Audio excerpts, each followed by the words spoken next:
Alvarito.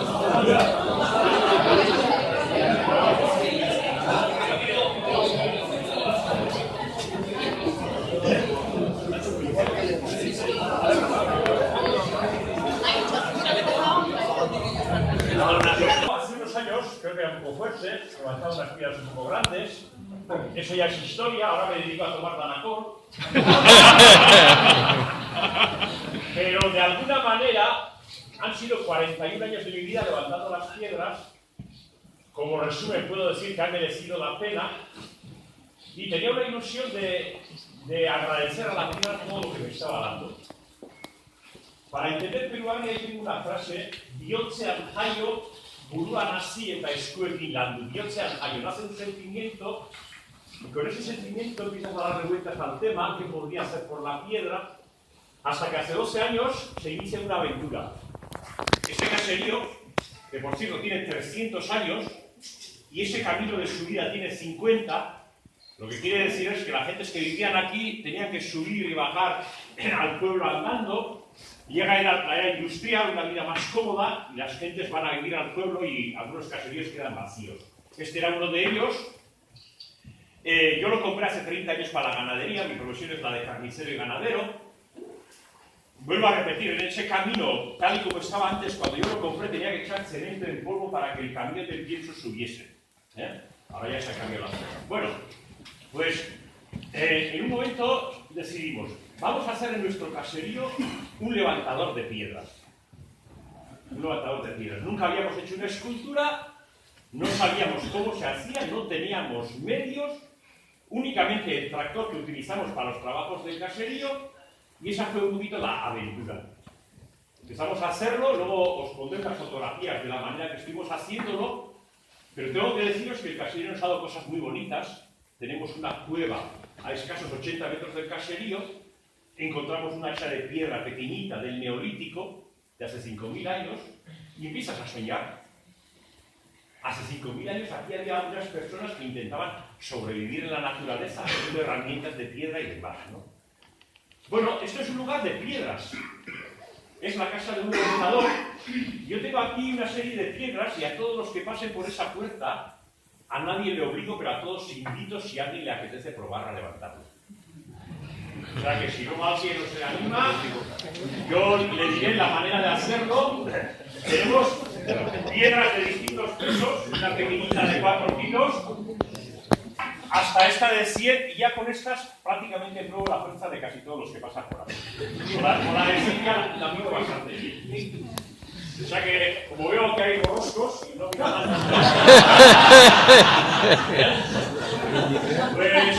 pues ya sabéis. Ahora la chupa esta tendréis que quitarla porque eso no deja de matar. Bien, piedras, y si hablo de piedras, tengo que hablar del grupo humano que ha movido esas piedras, del pueblo vasco. Tengo que deciros que el pueblo vasco ha generado interés y seguirá generándolo, por su idioma, por su origen y demás, ¿no? Yo me quedo con 2 frases. El lingüista Menéndez Pidal decía que el euskera tenía la habilidad de hacer tropezar a quien trataba de resolver sus enigmas. De vez en cuando sale alguien con una carpeta y dice, yo que llevo 40 años estudiando y sé de dónde viene el euskera, viene de Asia, viene de África, viene de esto, viene de lo otro. El lingüista Koldo Michelena decía que el mérito del euskera no era su origen, sino que perdure viva a través de los tiempos. Es la única lengua preindoeuropea que se mantiene viva. Se ha ido reduciendo su entorno.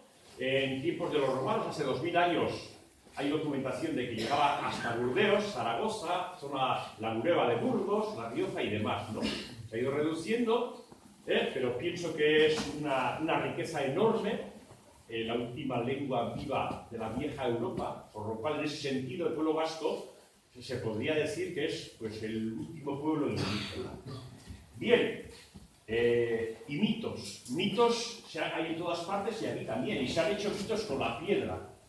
En zonas de Guipúzcoa, por ejemplo, Sansón, un personaje bíblico, era el que cogía enormes piedras y las lanzaba de una montaña a otra. Los gentiles, aquellos personajes anteriores a la era cristiana, y en Navarra, en la Navarra actual, un personaje histórico pasa a ser mitológico, Roldán. Pero no el Roldán que es el último, es que no lanzaba piedras, sino que en la batalla de Roncesvalles, el año 788, las tropas de Carlomagno, que habían destruido las murallas de Pamplona, de vuelta los vascones se enfadan, desesperan la retaguardia y a pedradas pues destruyen un poquito su ejército y Roldán cae muerto, ¿no? Pues pasa a ser mitológico. Luego os explicaré una de las esculturas y por qué lo hemos hecho, ¿no? Bien, la piedra es algo que han trabajado todas las culturas. Pirámides egipcias, muralla china, incas, mayas, griegos, romanos, todas las culturas han trabajado la piedra. Y de hecho, en la antigua Grecia había pruebas de fuerza levantando piedras, y eso ¿cómo lo sabemos? Porque en el Museo de Olimpia se conservan piedras con inscripciones cinceladas y demás. Gente fuerte y pruebas de fuerza ha habido en todas partes y las hay, pero aquí hay una particularidad. Si en la antigüedad se levantaban piedras irregulares que se encontrasen en el monte y demás, la primera mención escrita sobre de que los vascos se entretenían levantando piedras en los ratos de descanso data de los tiempos de la construcción del monasterio del Escorial. El que escribía las memorias de Felipe II menciona que los canteros vascos cortaban troncos, levantaban piedras y demás. Pero hace unos 150 años ocurre algo, y lo cuento por su originalidad. Ya se le pide al cantero que prepare piedras para hacer levantamientos. Y tenemos piedras cúbicas, rectangulares, cilíndricas, esféricas. Nace una federación, nace un reglamento, controles antidopaje, y hay una variedad de levantamientos de potencia, resistencia, velocidad, a una mano, a dos manos, en comparación al peso corporal. Bueno, y eso se ha dado aquí, ¿no? Luego vienen los mitos. El mito, claro, el euskaldun, el vasco, el catalán, el andaluz, esto y lo otro, y el levantador de piedras, claro. Y a mí, más de un periodista, por no decir muchos, cuando me venían a hacer preguntas, cuando estaba fuerte y lo aparentaba, cuando pesaba 30 kilos más que ahora, me decían, oye, Iñaki, ¿cuántos chuletones de kilo has comido para levantar estas piedras? Esa pregunta te la traían ahí, ¿no? Digo, no, hombre, yo soy carnicero, soy ganadero, acá es un buen alimento, pero nunca se me ha pasado por la cabeza comer un chuletón de kilo. Vale, parece que se avergüenza de la pregunta, se va haciendo otras preguntas, pero al rato te dice, oye, pero un chuletón de kilo habrás comido. Que no. A los días de la entrevista y ponía, no se atrevía a decir, pero intuimos de que comen chuletón. Pues algunos que se llaman periodistas son así, y no estoy inventándome nada. Otro que me vino del País Viajero a hacer un reportaje, aquí tenéis el título, Obelix sin poción mágica. Me llamó Obelix. Bueno, otro de los tópicos de que los vascos somos gente de pocas palabras. Yo recientemente era mudo, porque me vinieron del New York Times, me preguntaban en inglés, como yo no sé inglés, pues era mudo.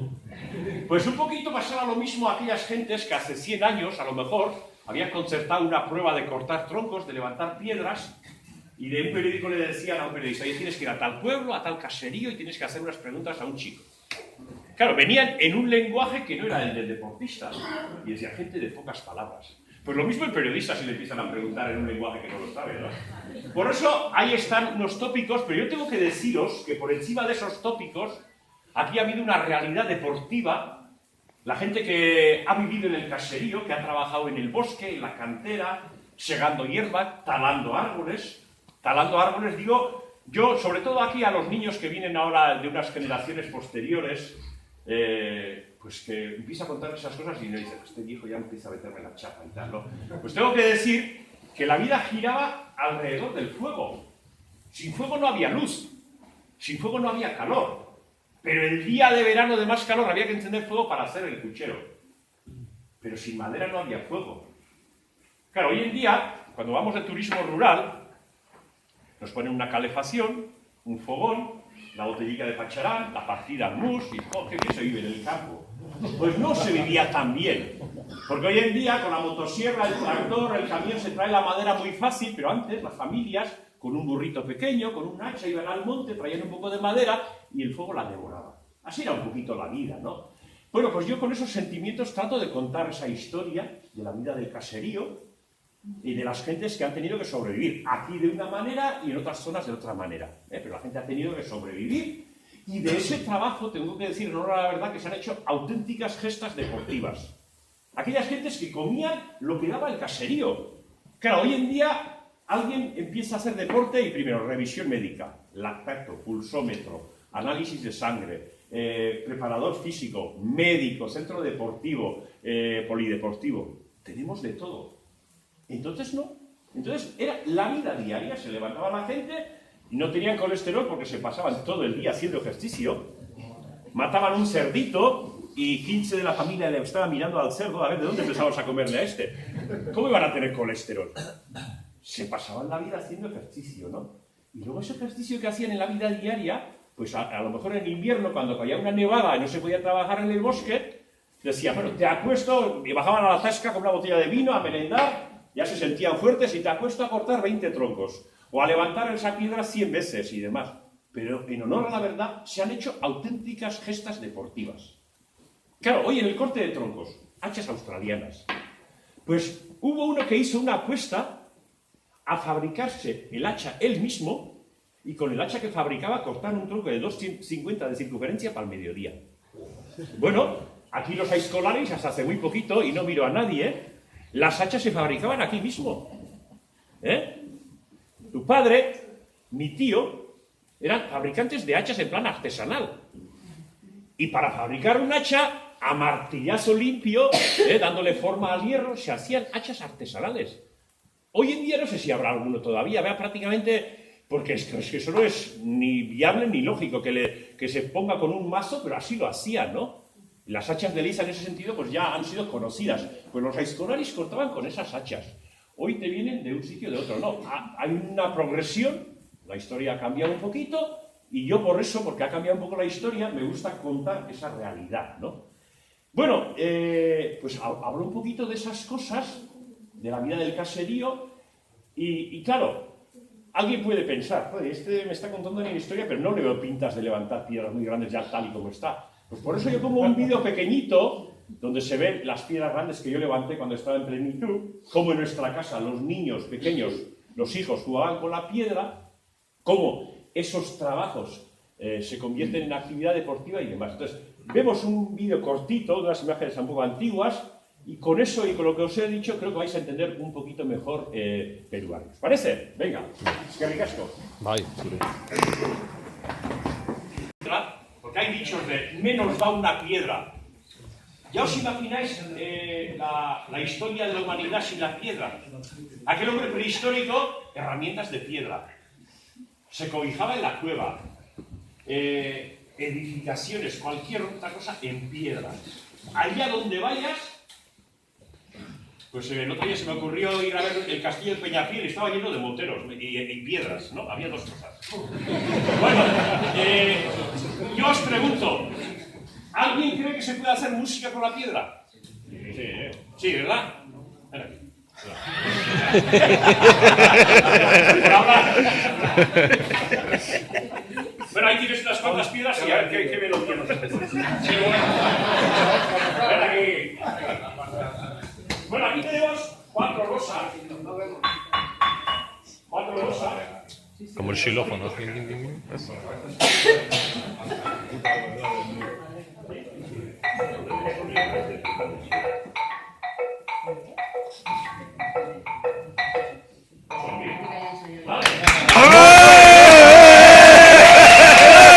¡Ay, ay, ay! Me chupiste aquí ayer ensayando. Hombre que vino ayer. Me voy a quedar con Iñaki. A ver.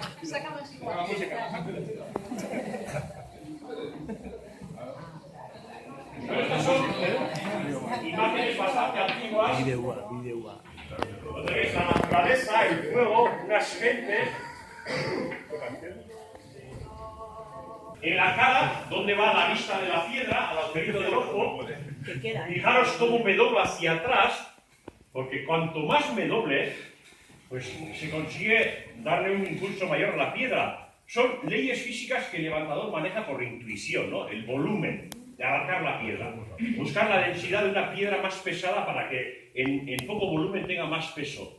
Un plano inclinado, trasladar el centro de gravedad, las leyes de palanca, todo eso lo maneja por lógica el levantador.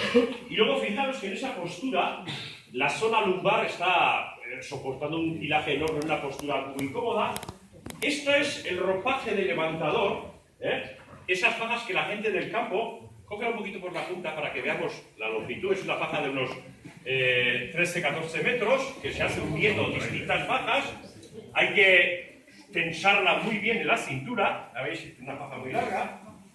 Para los moteros también va muy bien esto, porque protege la zona lumbar y le da calor también. Pues bueno, sin esto un levantador nunca puede empezar a levantar una piedra. Bueno, y aparte de todo eso hay que hacerle un poco de esfuerzo, claro.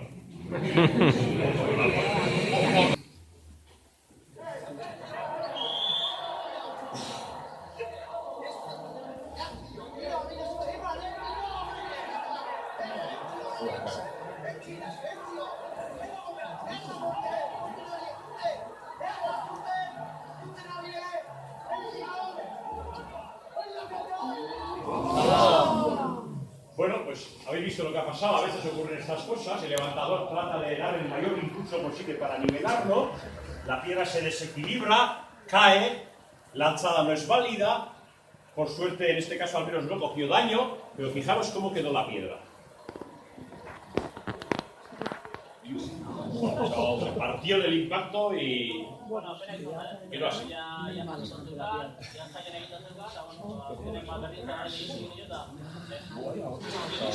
Este es otro intento donde la alzada no se le cae, le dan válida, pero es un poco justa porque un poquito pensando el anterior no se atreve a impulsarlo debidamente el fondo.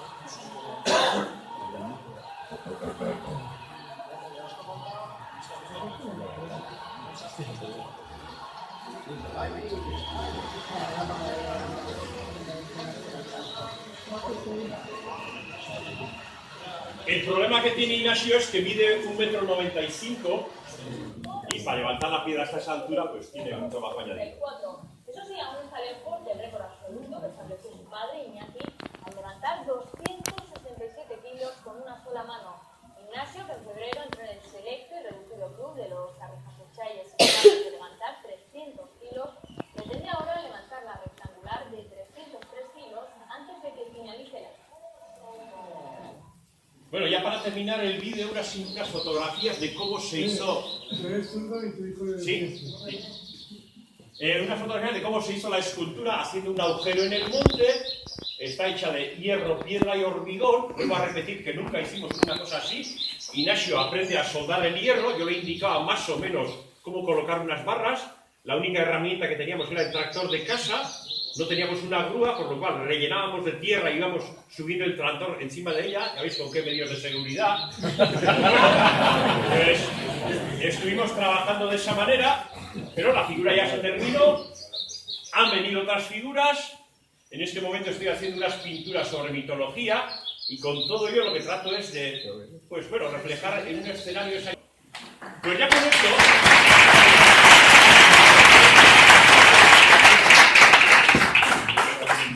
Ya con lo que habéis visto y con lo que os he dicho, me imagino que sabéis lo que es levantar piedras y alguno puede estar queriendo probar una de ellas. Que me apetece probarlo. ¡Ah, Xoloncho! Venga, Xoloncho. Voy a la cabeza. ¿Eh? Voy a la A ver, bien. 125, ¿no?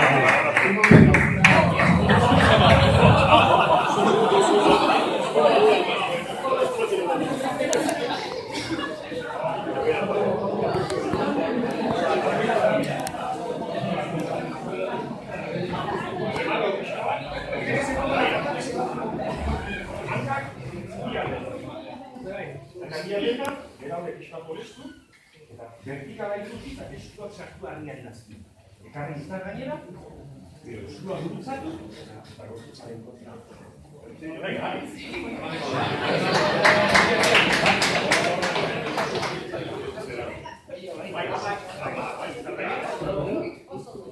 Baita,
Vale.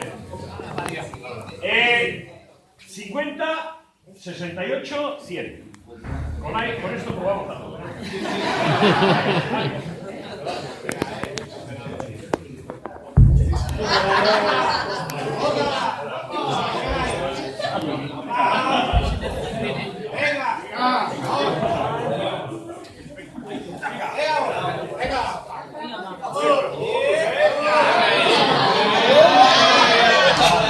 Osondo! Osondo!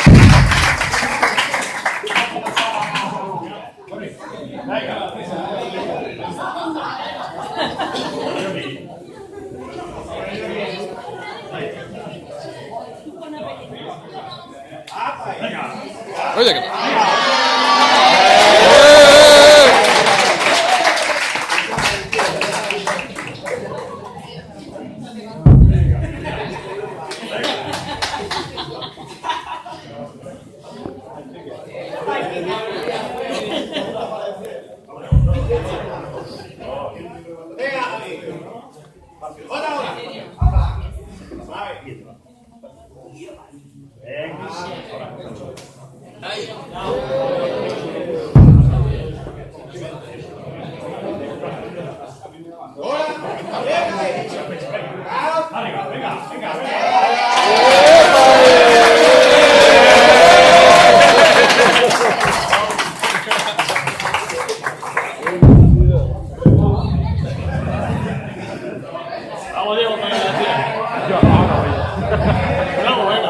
No.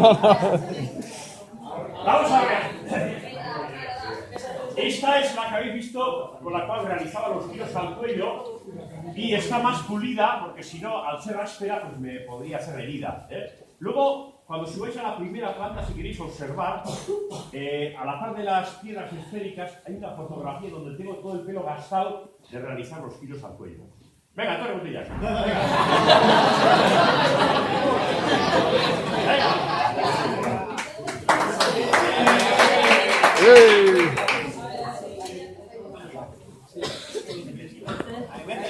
Venga, vale. Lleve tierra.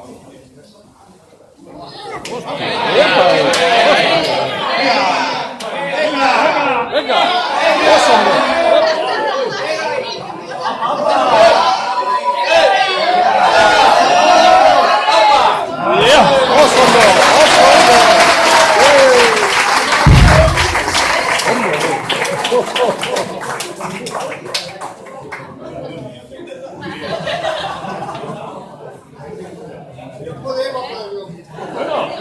Probándose, vale. Y eso sí trabaja, Trabaja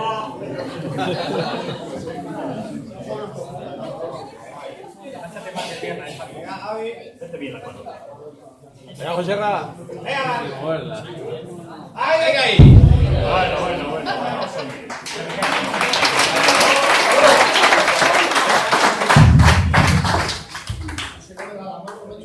Vamos a ver. Después de hacer la prueba de levantar la piedra, tengo que deciros que tengo aquí una máquina de lanzar piedras. Una catapulta.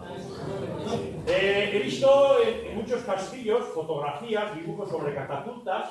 En la Dordoña, un vídeo de cómo se hacía un lanzamiento de una piedra con la catapulta. Aquí, si me ayudáis, vamos a tirar una piedra de unos 25 kilos con una catapulta. ¿Por qué he hecho aquí una catapulta? Tres razones. Primera, es un lugar de piedras y la catapulta era para lanzar piedras. Segunda, la técnica que yo hice de levantar la piedra y este modelo de catapulta que tengo aquí, modelo Trauquet, utiliza los ángulos de palanca de la misma manera.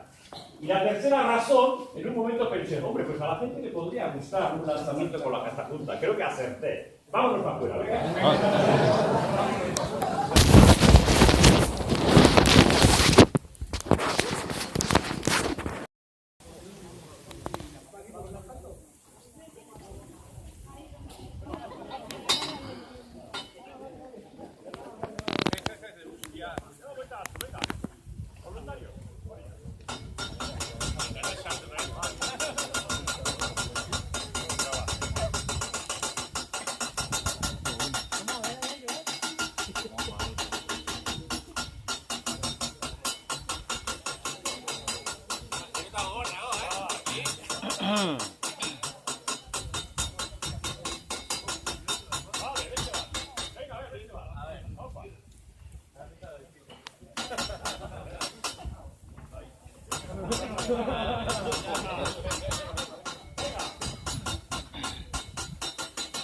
Con un motor de lavadora.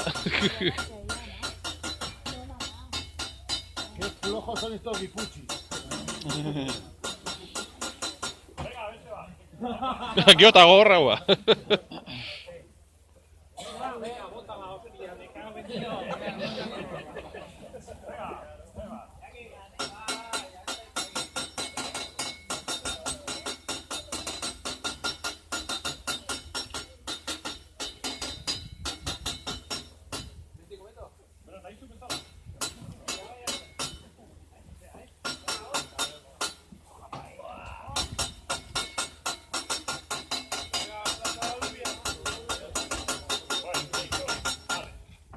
Venga, pasad todos al lado de la mano, venga.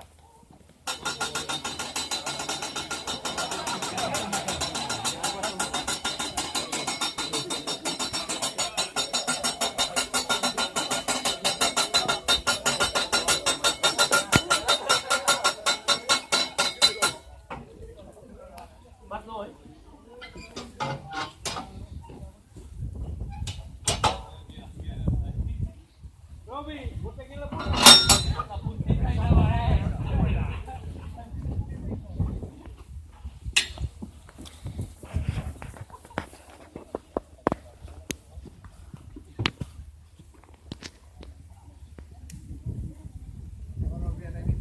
Bye.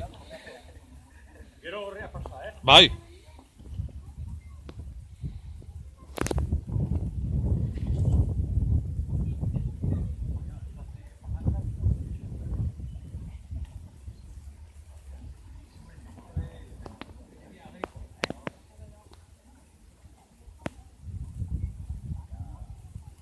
Bueno, tengo que deciros que en este lanzamiento normalmente la piedra cae para adelante.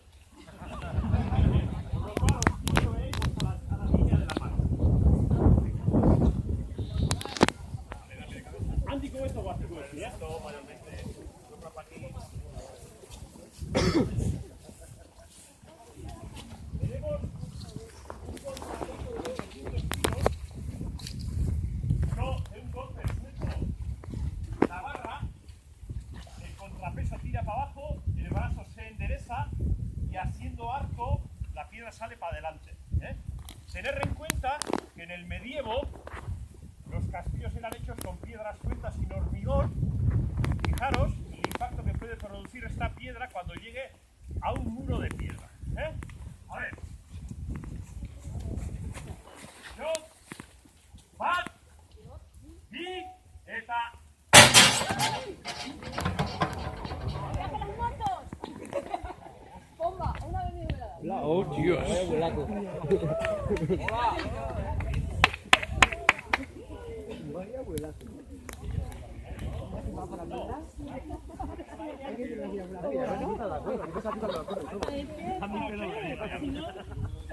Bueno, si queréis,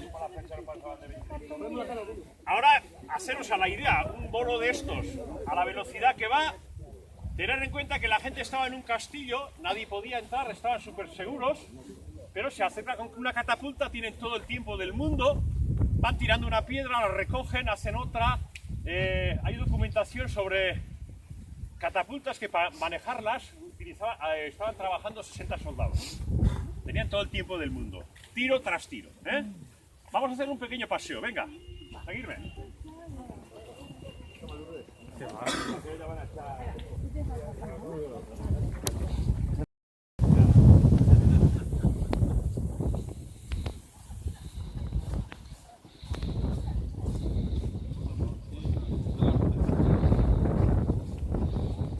Hombre, ¿qué pasa?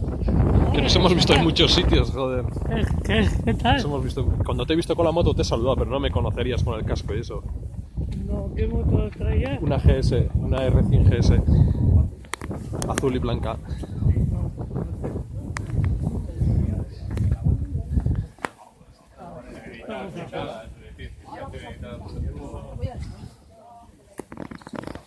la veremos. Mi padre enfermó cuando empezamos a hacer esto, no lo pudo conocer, y en su recuerdo hicimos esta chapela, porque el padre siempre andaba con su chapela. Bien. Tenemos piedras funerarias megalíticas, el dolmen, el cronlech, el menhir, el túmulo, y luego una palabra que yo escuché en Argentina que me emocionó mucho, es historia. Yo al decir esto no voy a decir que este grupo humano haya sido mejor o peor que otros, pero en Argentina es muy conocido palabra de vasco. Y palabra de vasco no es cuestión de lingüística, sino de un comportamiento, dar la palabra y cumplir la palabra. He querido reflejar un poco en estas piedras. Luego, ahí he puesto en 7 iniciales Irauten Euskaldunak. A mí cuando me preguntan, oye, vosotros los vascos, ¿quiénes sois? Pues yo les digo que es el pueblo que perdura, Irauten, a través de distintas civilizaciones que han venido aquí, indoeuropeos, musulmanes, visigodos, romanos, carolingios, castellanos. En muchas zonas ha habido asentamientos y unas mezclas de gente, se ha reducido el entorno del pueblo originario, pero todavía perdura. Eso es lo que he querido decir. Y aquí, como hace fresquito, vamos subiendo un poquito más. Todavía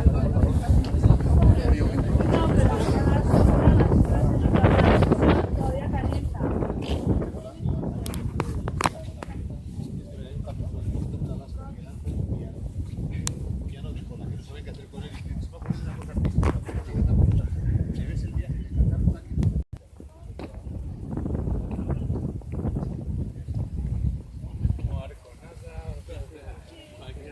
Un poco de aquí.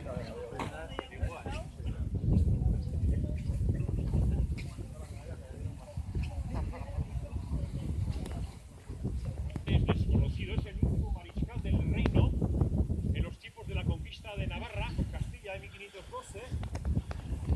Tratan de, los reyes pasan al otro lado del Pirineo, buscan refuerzos, tratan de recuperar el reino. En Isaba, con una gran nevada, les cogen, les llevan prisioneros a Sigüenza, en Guadalajara, y allí el mariscal, que es un poco el jefe de las tropas navarras, dice, bueno, llevarme a mí de rehén y dejar libre a la gente. Le llevan a Simancas, lo que hoy es el archivo de Simancas, le tienen allí preso durante 6 años, poniéndole un documento. Si tú firmas este documento de adhesión a Castilla, te dejamos libre. Y él dice, no, yo he dado la palabra a mis reyes, si me dejáis libre, iré a luchar a su lado. Así hasta que le quitaron la vida. Por eso un poco la espada reflejando el quitarle la vida, y las 3 piedras que está sujetando y la que está por detrás, pues representan un poco la piedra de Simancas que le va a aplastar, que se podría quitar si quisiera, pero aguanta.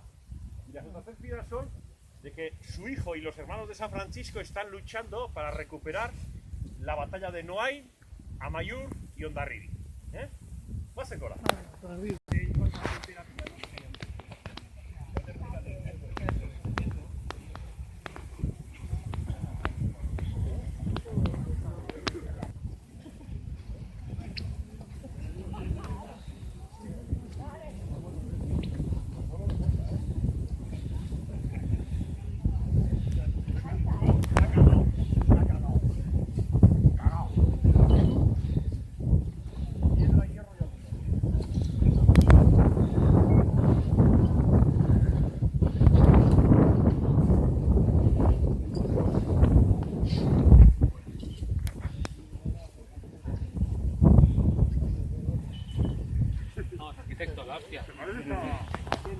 Bueno, si nos fijamos un poquito por la parte de atrás, por la parte de atrás podemos verlo hasta casi mejor. Habéis visto algunas fotografías antes. Hicimos un agujero buscando la roca, se pone hormigón y hierro, vamos soldando 4 barras de hierro, 2 aquí y otras 2 ahí, otras más adelante, se rellena de piedra y hormigón y luego empiezas a picar para darle un poco de forma hasta que llego a la barra de hierro y esa no la puedo picar.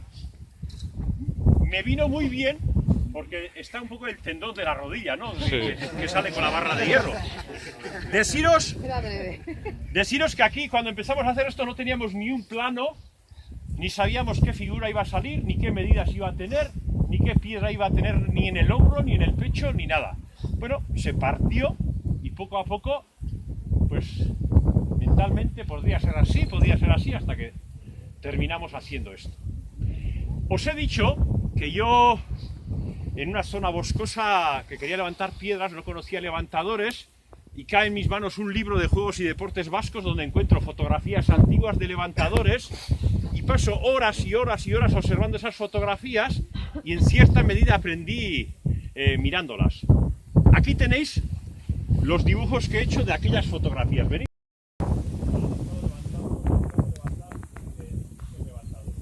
Este hombre, Arteondo, es un hombre muy fuerte, con brazos cortos, y inicia el camino de levantar piedras con 4 formas y medidas. Incluso como no podía abarcar con los brazos, le hacía agarres a la piedra y empezó a desarrollar lo que hoy conocemos como el levantamiento de piedra actual, ¿no? Y luego estos personajes, los levantadores, que en su época hicieron récord y demás. Y entre ellos está el último de ellos, Urtain, que fue un levantador que luego pasó al museo. Y la primera imagen de un levantador que entró en mi ojo fue esta fotografía de Urtain, aquellos tiempos de Gurelesa, la central lechera guipuzcoana, la fotografía y demás. Yo desde aquí suelo contar a veces un pequeño secreto. ¿Qué decía más adecuado? Ya sabéis quién es Basajaun, ¿no? Basajaun es el señor del bosque. Pues es amigo mío. Como tengo una cueva ahí mismo donde están esos redondelitos rojos, a veces viene a pernotar ahí, se pasa la noche y como no tiene prisa, pues se queda por la montaña. Y ya somos amigos, viejos amigos ya, y a veces le llamo, y si me escucha me suele responder de todas. Lo que pasa que hoy, con el viento que hace, aunque le llame, igual el sonido lo lleva a un costado y no me escucharía. Si parase un poquito el viento, haría un intento a ver si me escucha. A ver, esperar un poquitico, ¿eh? Silencio. Silencio. ¡Basajaun! ¿Algo? A ver, Chilik. A ver si para un poco el viento. ¡Basajaun! Bueno, a lo mejor podemos hacer una prueba. No. Como no suele estar solo y tiene amigos, cuando yo levante el brazo, pegamos un grito entre todos, pero a un grito de los fuertes. A ver si nos escuchan. Pegamos, decimos Basajaun y nos callamos, ¿vale? ¡Venga! ¡Basajaun! Está lleno de gente. Bueno, vamos a ver. Para quien quiera ver cosas, yo os explico lo que tenéis para ver. Del caserío hemos salido por una puerta, ahí mismo tenéis una rampita, podéis ver en la primera planta las piedras que habéis visto en el vídeo, fotografías, el espacio donde tuvo la cocina la familia que vivió aquí. Por una escalera interior se puede subir al desván y ahí tenéis herramientas de trabajo para entender cómo nuestros deportes nacen del trabajo. Eso en el caserío. Si a alguien le apetece subir a la cueva, de donde están las motos, por aquel senderito, vais a una cueva que no es gran cosa, pero dentro he hecho una escultura en homenaje a un gentil. Y luego de esa mano, siguiendo un camino llano de 200 metros, pues ya llevo hechas unos 25 murales sobre la mitología vasca. Mitología, el carnaval y demás. Claro, si vais todos en bloque al caserío, pues no vais a estar bien. Si os apetece, algunos que tenéis un caserío, unos arriba, otros abajo, otros La foto de aquí, como de la sombra. Ahí que se vea el esto y aquí mismo, antes de que baje la ¿tenéis luego gente. alguien alguna duda sobre lo que veáis? Estaré en el caserío y os haré responder. Y antes de bajar, sacamos una fotografía del grupo, con el levantador por detrás. Yo creo que es mejor sacarlo poniendo nosotros por la parte de atrás, porque el sol nos está pegando. Vale, eso Venga. es. Va, venga, la foto. La foto.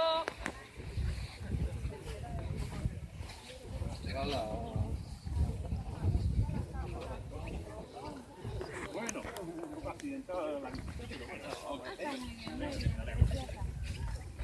Bueno, el día está bueno.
Asia, había pruebas de fuerza levantando.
Ay, ay.